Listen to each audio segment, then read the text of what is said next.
Stop following my son, you lowlife. He's not here anymore. 3 years after breaking off our engagement, I ran into Georgie, my former father-in-law, at the hospital. He yelled at me right away. I haven't seen Rick since that day. I managed to reply, but Georgie's scowl didn't change. Don't lie, you stalker. Because of you, Rick had to quit this place. Dr. Knowles, please lower your voice. You're scaring the patients. And this woman is... Other doctors tried to calm Georgie down, but he took his frustrations out on me. Rick suddenly quit this hospital. My son, who never defied me, had to leave because you wouldn't stop following him. Wait a minute. I told you I haven't seen him since that day. Rick left on his own accord. Don't make me laugh. It's all your fault.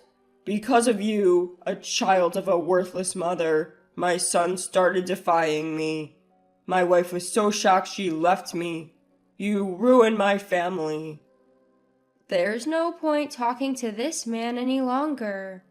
Not only did he insult my mother, but he also blamed me for his son and wife leaving him, completely unaware of how much he had been stifling them. I was furious. Ignoring the red-faced Georgie, I walked away. Hey, we're not done talking. Just as Georgie grabbed my shoulder, a startled voice rang out. My name is Liliana. My life changed dramatically when my father passed away suddenly when I was in high school. My mother became depressed and her health deteriorated. Carrying an indescribable sense of anxiety, I decided to start working right after high school to support my family and my younger brother's future. Still, I was fortunate with my work relationships. The law firm where I worked as a secretary during the day had a good atmosphere, and the boss was very kind to me. The pub where I worked at night was run by a couple and frequented by nice regulars. I loved the homey atmosphere and the meals the owner cooked. Then, a few years after I started working, it was an ordinary Friday. How unusual, a young person coming in alone. The pub's clientele was mainly people in their 40s and older. But that day, a man who looked to be in his 20s, around my age, came in alone. While other customers were enjoying their meals and drinks, this man looked unhappy. I even heard him sigh a few times. He stood out because we rarely had customers close to my age, and he had a gloomy aura. From that day on, he became a regular, coming in every second and fourth Friday. He introduced himself as Rick Knowles. Rick usually ate in silence and left after about an hour, but gradually he started talking to me and the owners and stayed longer. Rick continued to visit on those Fridays, making small talk before leaving. I started looking forward to the Fridays when he would come in. About a year after Rick started coming to the pub, he asked me out on a date. I had been working nonstop since high school, and love seemed like a distant dream. It was then that I realized I had feelings for Rick. I was thrilled when Rick asked me out. After a few dates, we decided to become a couple. By then, my younger brother had started college, so I had a bit more time for myself. I didn't know what Rick did for a living until we started dating. He told me he was a medical resident at a private university hospital. That explained why he always seemed so down. His family was full of doctors, and his father, also a surgeon, worked at the same hospital. Apparently, he didn't get to choose where he worked. His father took great pride in their long line of doctors, and looked down on anyone who wasn't a surgeon. He also held a powerful position at the hospital. "You're destined to take over the surgery department. You should be able to handle this much," his father would say, always demanding more from Rick. Under his father's watchful eye and constant pressure, Rick was struggling. I encouraged him because I genuinely admired his dedication. "You're your own person, Rick. You don't have to follow your dad's path to be a great doctor. You're already working so hard." "Thank you, Liliana. Hearing you say that lightens my load." Even though we'd only been dating for a few months, Rick's commitment was intense. He barely had time to rest, always studying. His only free time was on the second and fourth Fridays, and our occasional dates. Despite the immense pressure from his father, Rick never slacked off his duties as a doctor, committed to saving lives. That's why I didn't mind our limited time together. In fact, seeing Rick work so hard inspired me to set my own goals. "Boss, I've decided. I'm going to become a lawyer. I've even started studying a bit." "Great! If that's the case, I'll support you all the way. If you have any questions, just ask." I'd been considering it for a while, especially since my boss had suggested it before. Now, I was committed to becoming a lawyer. Rick was doing his best to save lives as a doctor. To be worthy of him, I wanted to be helpful to people too. So I started preparing for the bar exam. I'd seen legal documents before, but studying them made me realize how much I didn't know. There were times when I felt like giving up, but Rick would say, "Let's keep pushing through together." He never laughed at me for aiming high, even though I only had a high school diploma. Though our goals were different, it felt like we were in this struggle together. A few years after we started dating, Rick, now more confident as a doctor, proposed to me. I was so happy that tears started flowing from my eyes. I accepted his proposal right then and there. But a new challenge awaited me: meeting his parents. I'd heard that his mother, Catherine, was a kind and gentle person, but his father, Georgie, was quite the opposite. Even Rick, a surgeon, faced immense pressure from his father. So I was filled with anxiety about whether a high school graduate like me would ever be accepted. Still, I want to be accepted. Nervous but determined, I headed to Rick's family home. I had recently passed the preliminary bar exam. Passing this exam proves that you have the equivalent skills of someone who has completed law school, which is a requirement for becoming a lawyer. Knowing I had passed gave me a boost of confidence. When Rick and I arrived at his home, his parents welcomed me warmly, contrary to my fears. Both Catherine and Georgie were smiling, which eased my tension a bit, but that relief was short-lived. Georgie immediately started grilling me about my education and family background. When I answered, he became furious. "So you're saying you didn't even go to college?" Yes. My father passed away when I was in high school." "That's irrelevant. Didn't your mother make sure you went to college? Unthinkable. Marrying into our family is out of the question." "Dad, Liliana has been working multiple jobs since high school to support her family. You can't just—" "Quiet. You have no say in this. Bringing a woman like her into our home. We'd be the laughingstock of the community."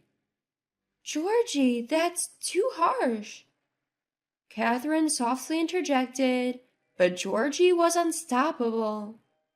Our family has a long history of producing doctors. Marrying a woman like you would tarnish our reputation. I may be a high school graduate, but I'm working hard to become a lawyer. I've even passed the preliminary bar exam. Desperate for his approval, I mustered the courage to talk back. But Georgie's expression didn't change. So what? You're still a high school graduate. I won't accept a woman like you as my son's wife. Leave this house immediately. I don't remember how I got home.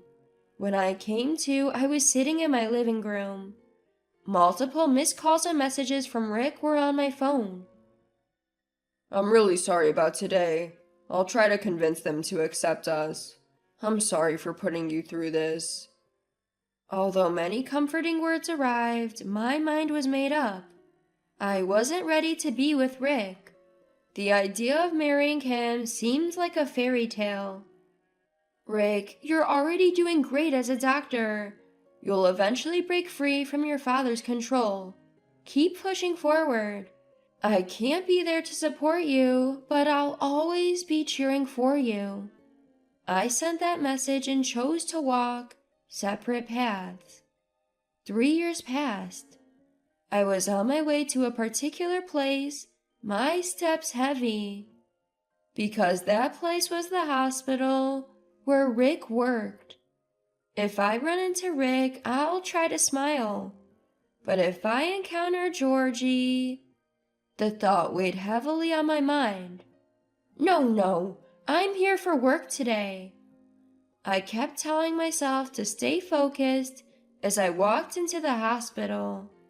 But then my worst fear came true. Georgie appeared before me. He seemed to notice me almost as soon as I noticed him. Leaving the doctors who were surrounding him, he walked over to me and started yelling with a face full of anger. Stop clinging to my son. He's not here anymore. What? Caught off guard by his sudden outburst, I was momentarily speechless. I haven't seen Rick since that day. I managed to say, but Georgie's scowl didn't change. Don't lie, you stalker. It's because of you that Rick had to leave this place. Dr. Nels, please lower your voice. You're scaring the patient. And this lady is... The surrounding doctors tried to calm Georgie down, but he continued to lash out at me. Rick suddenly said he's quitting this hospital. My son who never defied me. It's because you were clinging to him that he had no choice but to leave. Wait a minute, I told you I haven't seen him since that day. If he left, it was his decision. That's impossible. Rick changed because of you. Even my wife started defying me because of him. Don't blame me for your wife's actions too. Don't you think you're at fault here? My frustration was mounting, and my voice grew louder. The atmosphere among the surrounding doctors was tense, but Georgie continued to look down on me. Don't make me laugh. It's all your fault. My son started defying me because of you, a child of a worthless mother. My wife was so shocked she left me. You destroyed my family. There's no point in talking to this man any longer. Not only did he insult my mother, but he also blamed me for his son and wife leaving him, completely oblivious to how much he had been oppressing them. My anger reached its peak. Ignoring Georgie, who was red in the face, I walked on. Hey, we're not done talking. Just as Georgie grabbed my shoulder, a flustered voice rang out. Stop this at once. I turned toward the voice and saw a middle-aged man standing there. Georgie immediately straightened his lab coat upon noticing the man. Director, thank you for taking the time to come here. I'll make sure today's lecture goes well. Georgie had apparently retired from this hospital a while ago and was now working part-time and giving lectures. He was happily discussing today's lecture topic. After finishing his conversation with the director, Georgie turned to me and said loudly enough for everyone to hear, "You're still here. A high school graduate with only one parent has no business being here. Leave immediately." He had just said, "We're not done talking." but now he was telling me to leave? Perhaps he wanted to show off in front of the director, but it completely backfired. Georgie, how dare you say something so rude? Besides, I didn't come here to see you. I came to see her. What?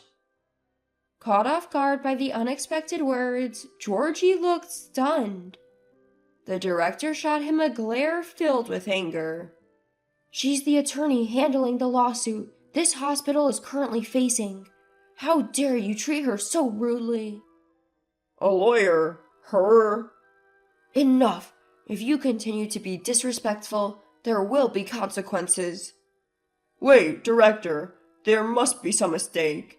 She's just a high school graduate and from a single-parent home. How could she possibly become a lawyer and ruin my family?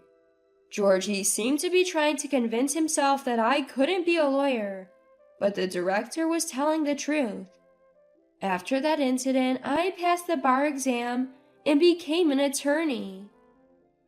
About 6 months ago, this hospital was sued by a patient's family for alleged medical malpractice. I was called in as the lead attorney, something Georgie, who had retired, was apparently unaware of. Despite the director's warning, Georgie continued to belittle me. The director confronted him fiercely. Didn't you understand what I said? If you're rude to her, you won't get off lightly. Director? Georgie looked overwhelmed. Realizing he was in trouble, his face turned pale. The director continued with undeniable authority. Today's lecture is canceled. You will never be invited back as a speaker. Furthermore, you are banned from any further involvement with this hospital. What? Wait, what do you mean, banned? Don't you understand? You're fired. Fired. At the word fired, Georgie collapsed to his knees. Director, this is the only place I have left. My son and wife are gone, and this is the only place where I feel I have a purpose. Please, anything but firing me. That's not my concern. I'm not foolish enough to employ an unreasonable doctor for such reasons. What? Without me, the surgery department won't function, right? Is that okay? That's only your opinion. The surgery department will function just fine without you. Let this be a lesson. Overconfidence can be your downfall. The director said only that and left Georgie, who was in shock as he led me away. Afterward, it seems Georgie was officially fired. He was also shunned by his junior doctors and has been living in isolation ever since.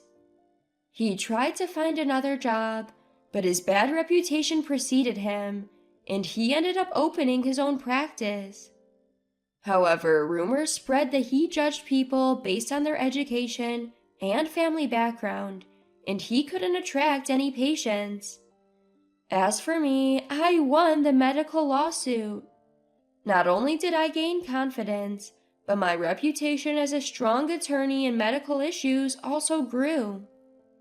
During this time, Rick showed up at my law firm. Facing me, he apologized. I heard from the director. I'm really sorry for the discomfort my father has caused you, both 3 years ago and now. There's nothing for you to apologize for, Rick. Rick looked somewhat relieved. He told me what he had been up to since that day 3 years ago. Now he's living with Catherine, working at a new hospital, free from Georgie's control, and doing his best every day as a doctor. Listening to Rick's story, I felt a sense of relief. I was happy to hear that both of them had escaped Georgie's control and were living fulfilling lives. Do you remember 3 years ago, you told me I had the strength to break free from my father's control. Yes, I do. Those words have stayed with me and gave me the courage to leave my father. They've been with me ever since. I had no idea my words meant so much to you. As I said this with a shy smile, Rick looked at me with serious eyes.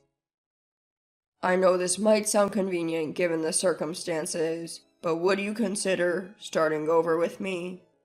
Rick, if it were me 3 years ago, I probably wouldn't have been able to accept. But now I have confidence in myself. Thank you. I look forward to our future. And so we decided to start our lives anew. I'm sure many challenges await us, but I believe that together, as we are now, we can overcome any obstacle.